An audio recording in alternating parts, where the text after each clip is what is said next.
In episode 2 of my solo podcast, I want to talk about tournaments, and I will point out something positive, but this video is gonna be mostly negative as tournaments are just a complete clown show.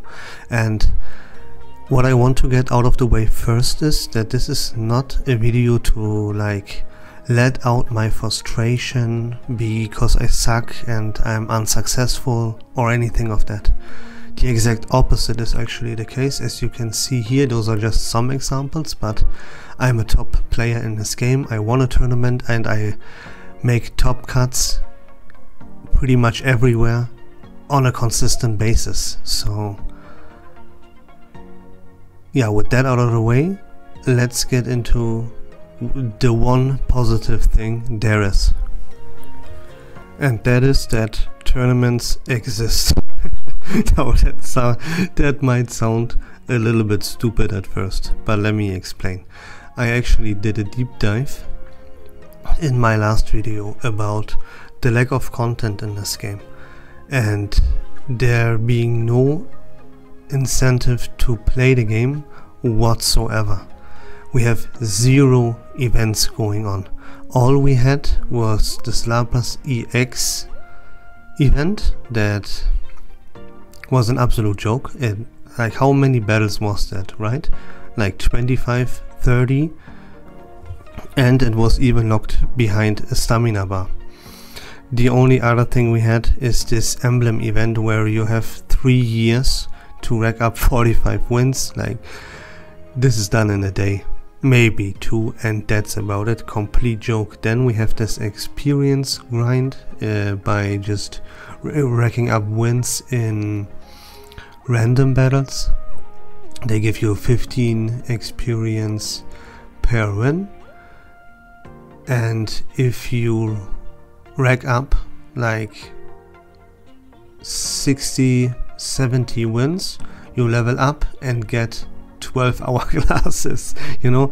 Yeah, I have already talked about all this stuff in detail in my previous video, so I will cut it short right here. The point is, there is no content whatsoever in this game. There's no incentive to actually play the game, and so that's why having tournaments is not only amazing, but it is absolutely necessary, as tournaments are the only reason, the only incentive, the only way to get an achievement or anything that is like at least slightly motivating, you know? And that's why tournaments are amazing and they are absolutely necessary. Without them, the game is just completely dead. And that's the positive thing about tournaments. It's simply that they exist, so they give us a reason to play the game, and that's about it. Now we're gonna dive deep into a lot of huge issues that those tournaments have. So let's go and talk about it. So where do the issues begin?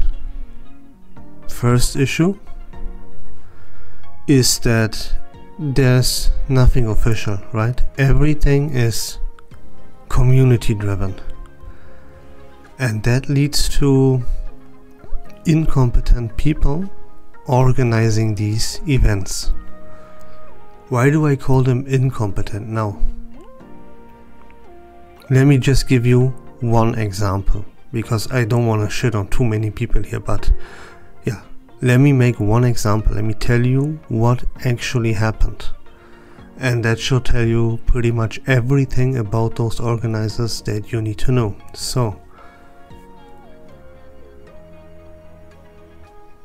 there was round 1, right? The tournament started. Yeah, first of all, a lot of times tournaments are not started at the time that they are announced.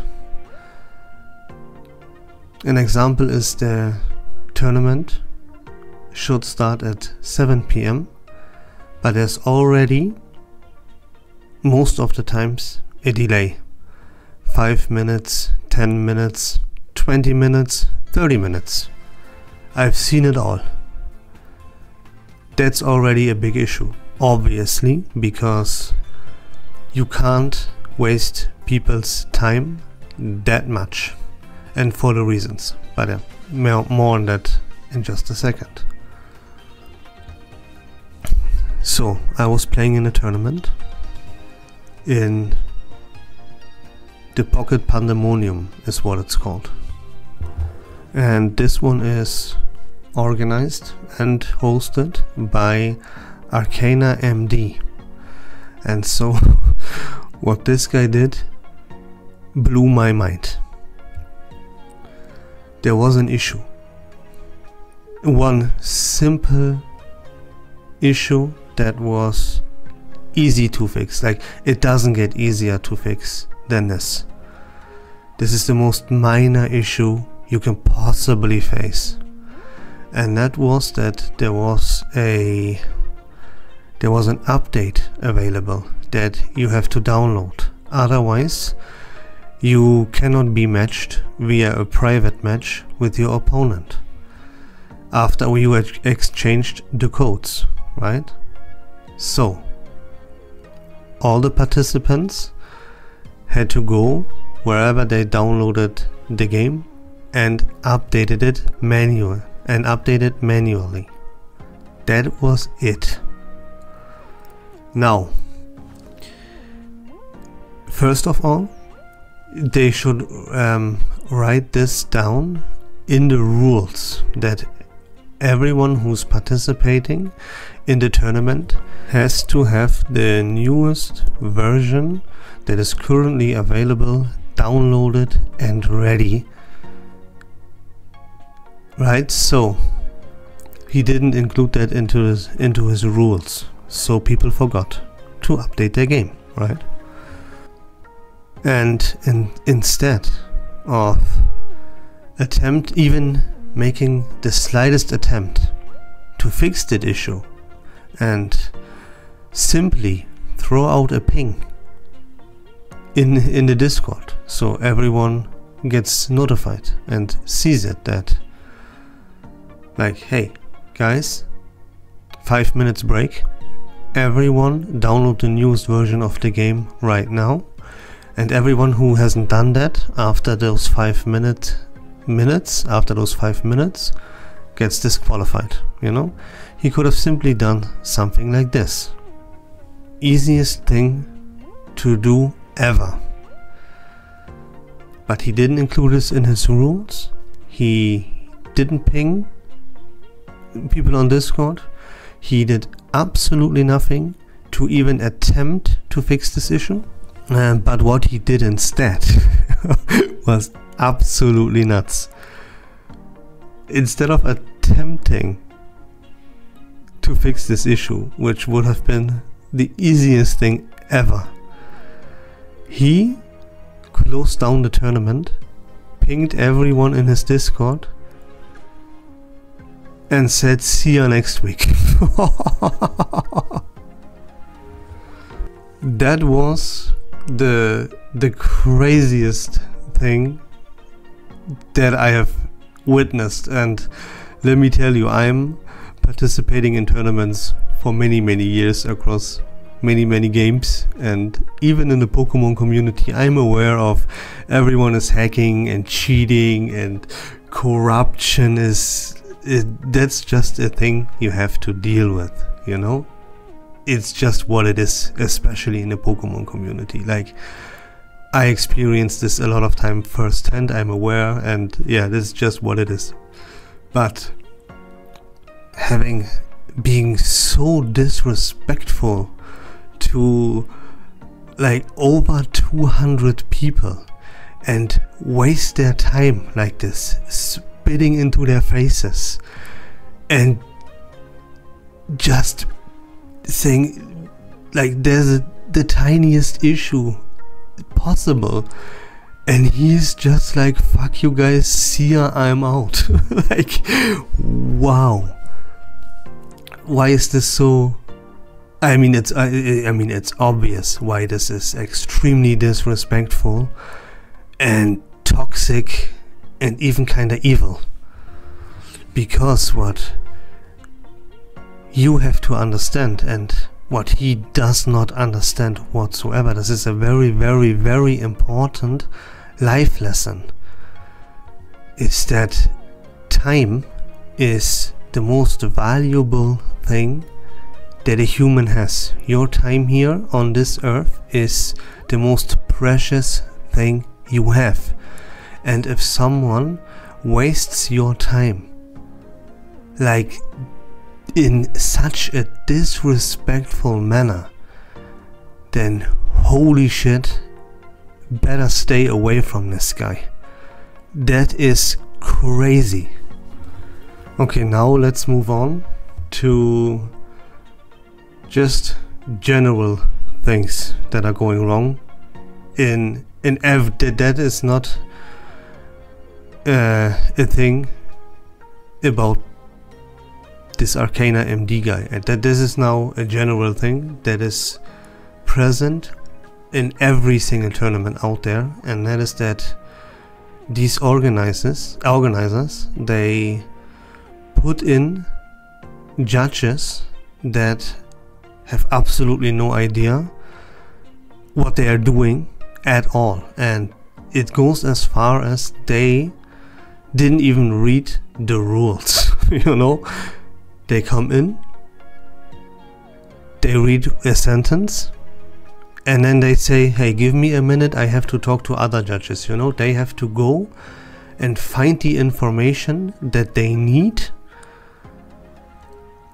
to actually be able to make a judgment, you know, but they should know this right away.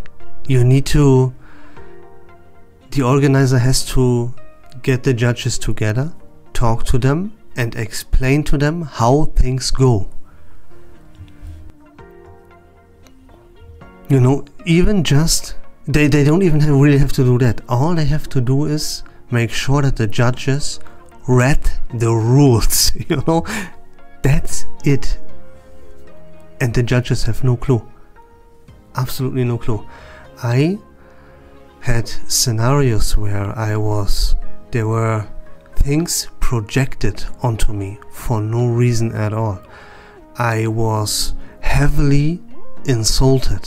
It goes as far as people telling me to go kill myself because of a Pokemon card game, you know. And you know, something like this just happened like 1 or 2 days ago. Can't remember, you know. So then it did go way too far, right? The line was crossed multiple times. So the only option, and he would refuse to play, right? He just kept babbling, blah blah blah blah blah blah blah. So the only solution to this that I saw is to call a judge. And after waiting 10 minutes, 12 minutes, I don't know how long we waited, finally someone came in. And I was telling him to, like, hey, please read this chat log, try to figure out what this guy is trying to tell me, look at his behavior and what he does, what he says, and then please proceed, right?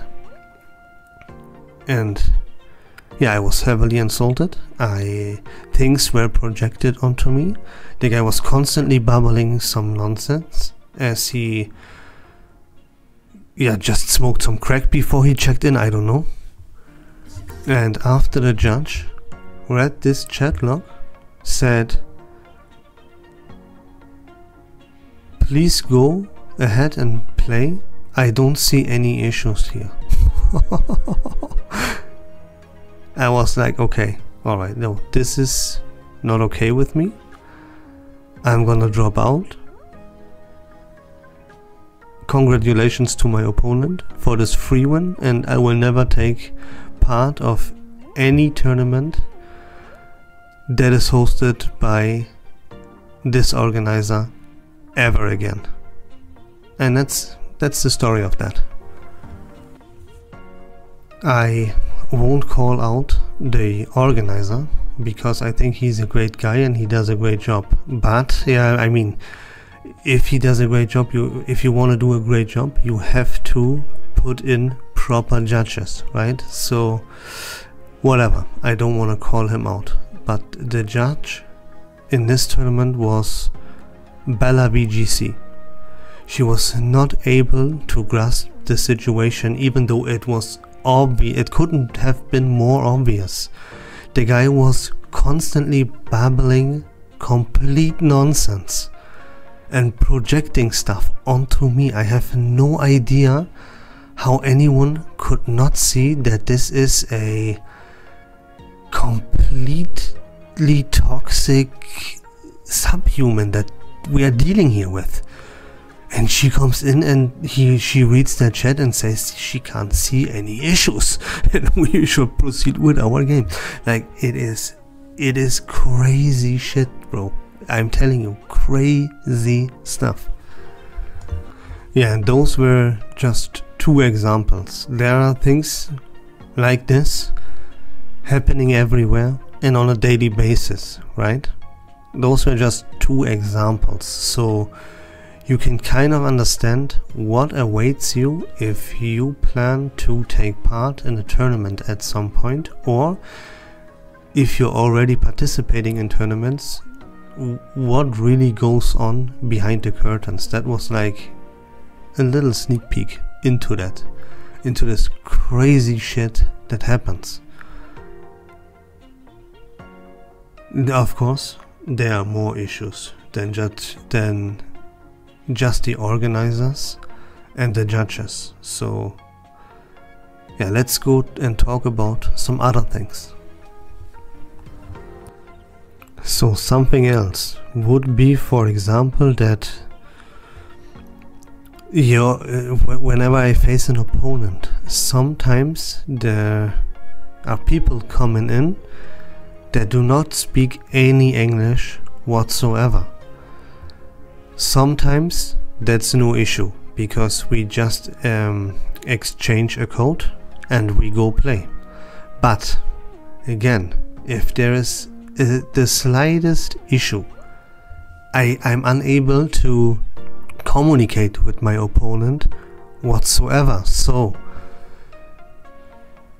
why are people allowed to participate in a tournament where it happens so that you have to communicate with your opponents sometimes?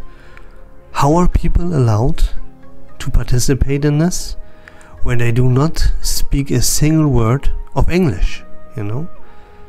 That also leads to issues, that leads to judge calls, excuse me. That leads to time waste, to annoyance, to frustration, you know, and it just doesn't have to be that way.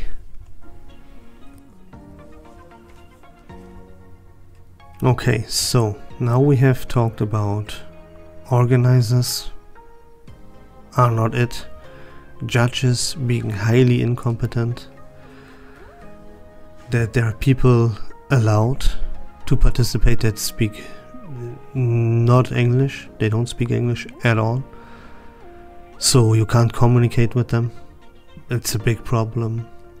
Then yeah, we talked about this problem with updating the client, we talked about extreme toxicity and no punishment. I mean, that's a problem that we talked about with the judges already. So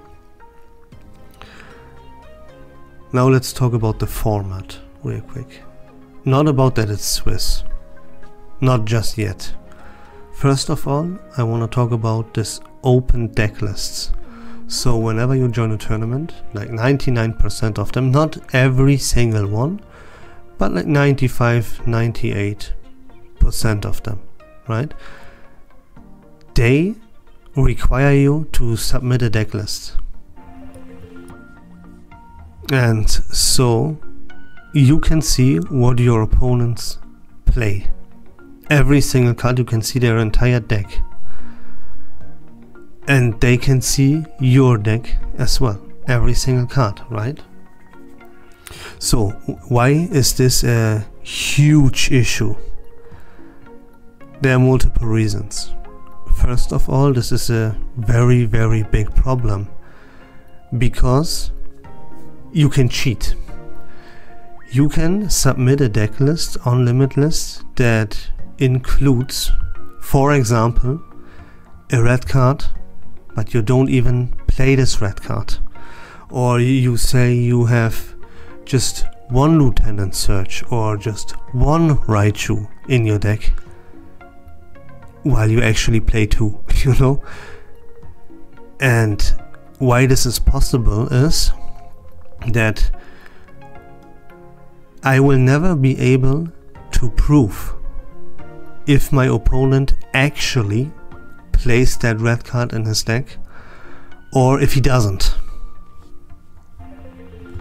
He will always just be able to say, oh, I didn't draw it, or oh, I just decided to not play it, and I will never be able to prove otherwise, you know? And why this is such a big issue is that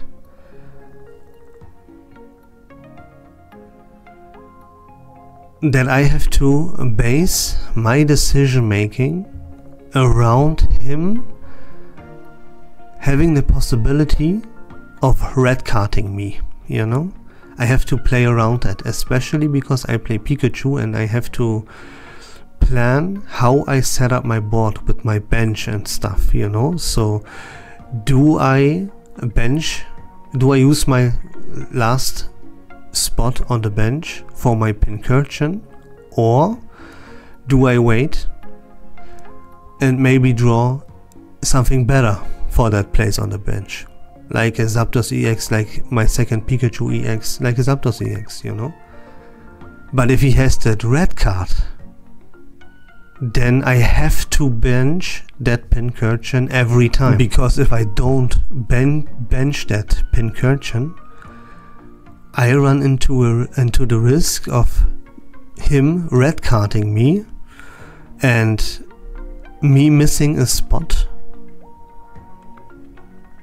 on my bench, so that my Pikachu doesn't deal full damage, right? I deal 30 damage less in that case. But if I know my opponent doesn't play the red card, then I can hold on to my Pincurchin as long as I want, right? But if he plays the red card, I cannot. So that weakens my gameplay.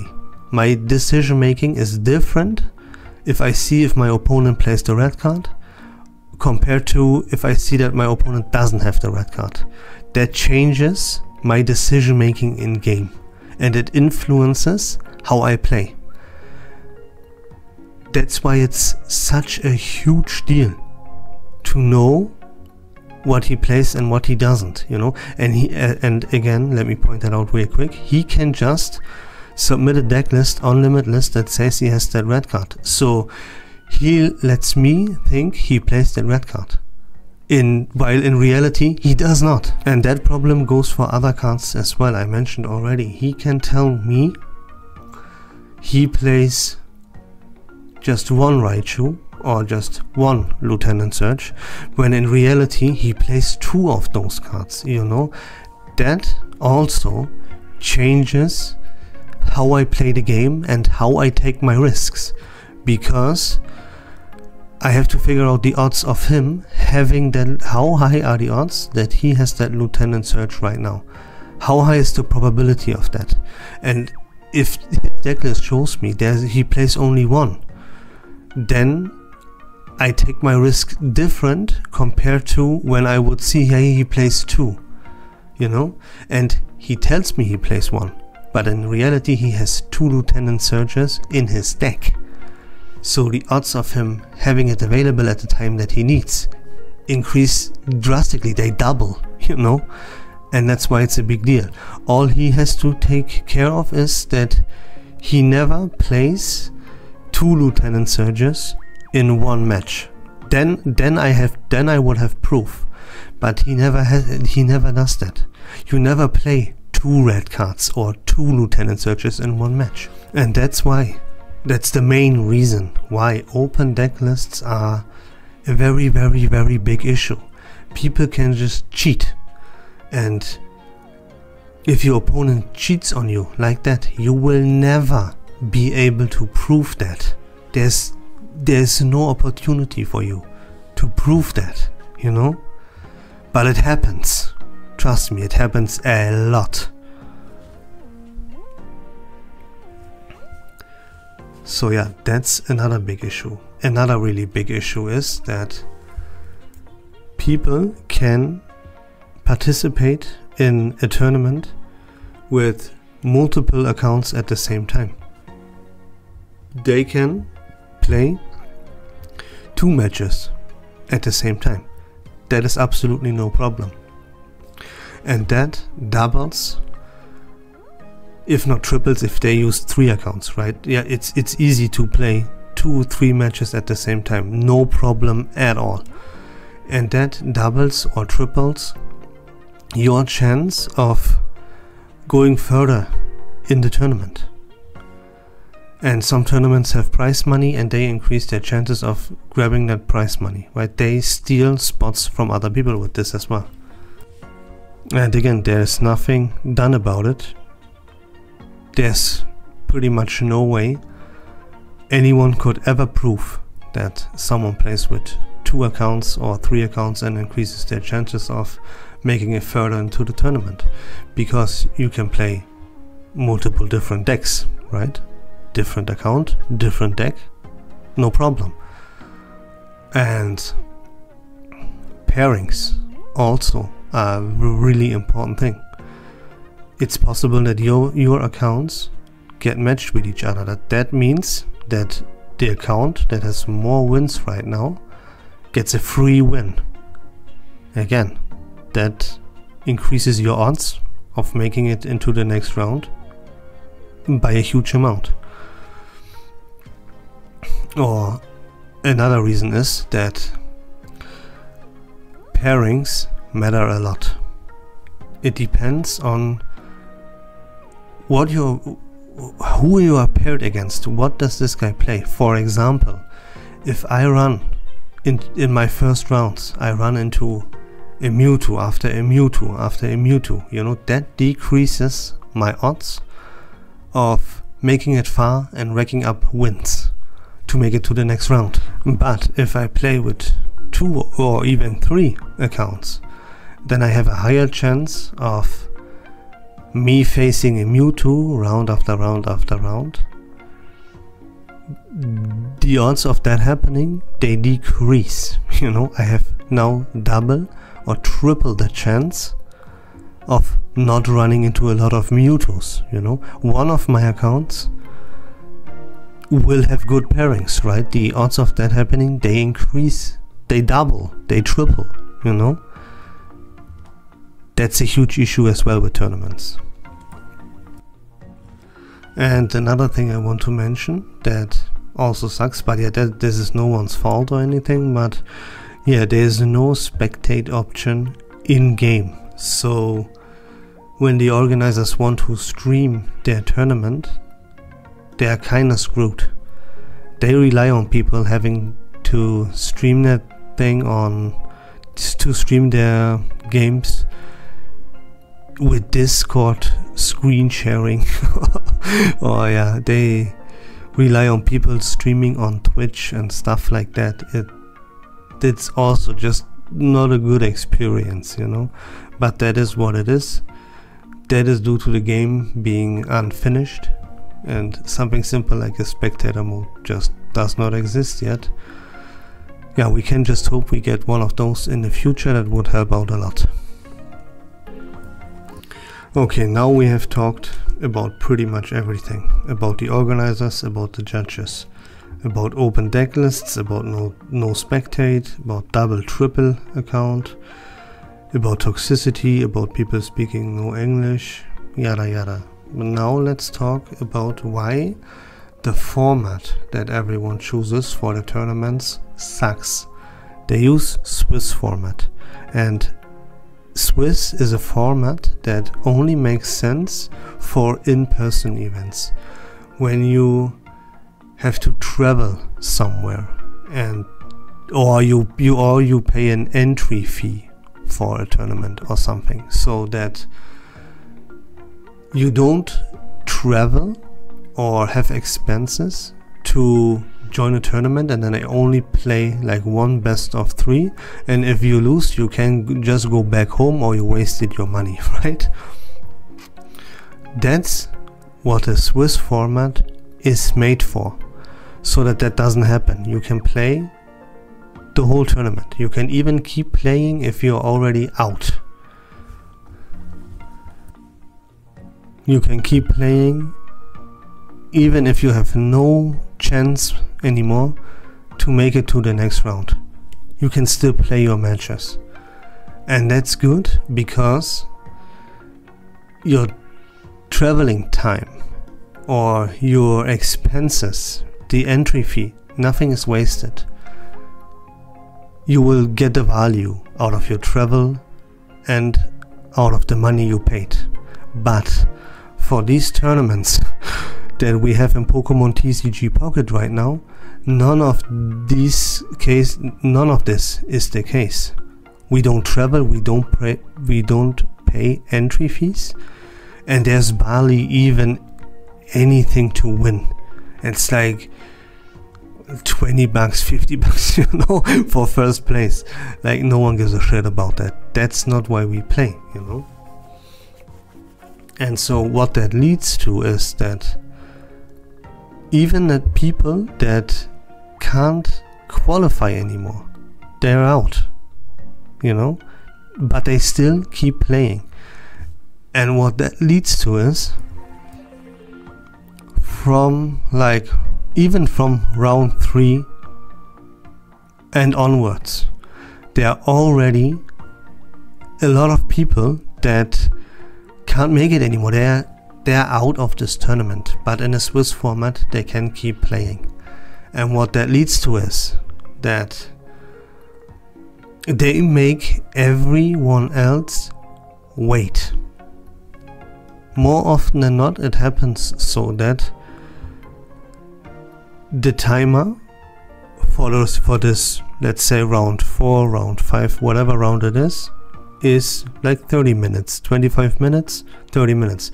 And when this timer runs out, then everyone else has to wait for the matches that are not finished yet.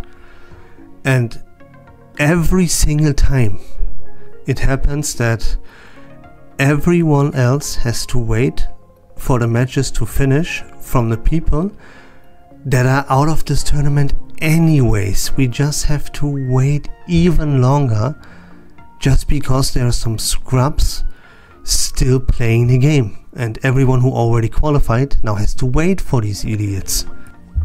And you know, again, there we are again. Like, don't waste people's time so much for no reason. That is disrespectful, you know. And we already have to wait a shitload of time. Every single round I finish, after that I have to wait at least 20 minutes before the next round starts. So the tournament barely starts when it's at schedule, right? Say it starts 7 PM, thing starts 10 minutes, 15, 20 minutes later, even up to 30 minutes later sometimes. That is already a time waste. Then I wait this time, I show up at 7, then I wait 20, 30 minutes for the shit to start. Then I play one best of 3, and then I have to wait another 20 to 30 minutes before the next round, and so on and so forth. And this time is already too much. But in the Swiss format, this time increases way more. because just so many people keep playing even though they already lost. And you know, of course, there are people like me that when I know that I can't make it into the next round anymore, then I just drop out of the tournament. But most people, like by far the most people that participate in these tournaments, are ignorant and they only care about themselves, and if they waste everyone else's time, so be it, you know? And there has to be something done against this. This is the reason why the format sucks. This and the lack of organizers and judges actually making decisions and disqualifying people because they're wasting everyone else's time. You cannot wait for like 6 people, those 3 matches going on, for like 6 to 8 people, wasting the time of, in some cases, 1,000 other people.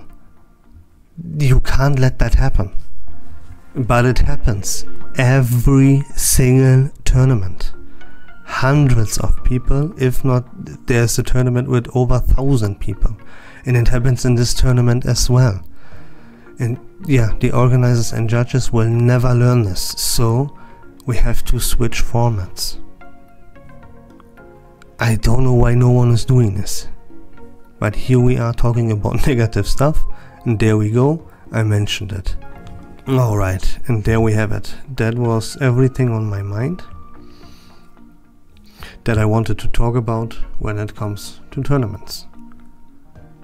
Now I want to mention one more time that even though this was a video about a lot of negative stuff, I still love to play in tournaments because, as I mentioned at the beginning, without these tournaments I wouldn't even play the game because there's no incentive for me to play. There's nothing to unlock, there's no rewards, there's not even a ranked mode, you know. So what could I accomplish? What could I unlock? What could I, why would I play, you know? There's no reasons. And thanks to all these people that give me the opportunity to play in tournaments, thank you, that's awesome, and keep doing what you're doing. I wish you would do it a little bit better and fix like these crazy issues, but hey, it's whatever, right? Yeah, thanks for hosting these tournaments, everybody. And with all of that being said, that's it for the video. I hope that was entertaining and fun to listen to, but until next time, take care of yourselves, have a great day, and bye bye.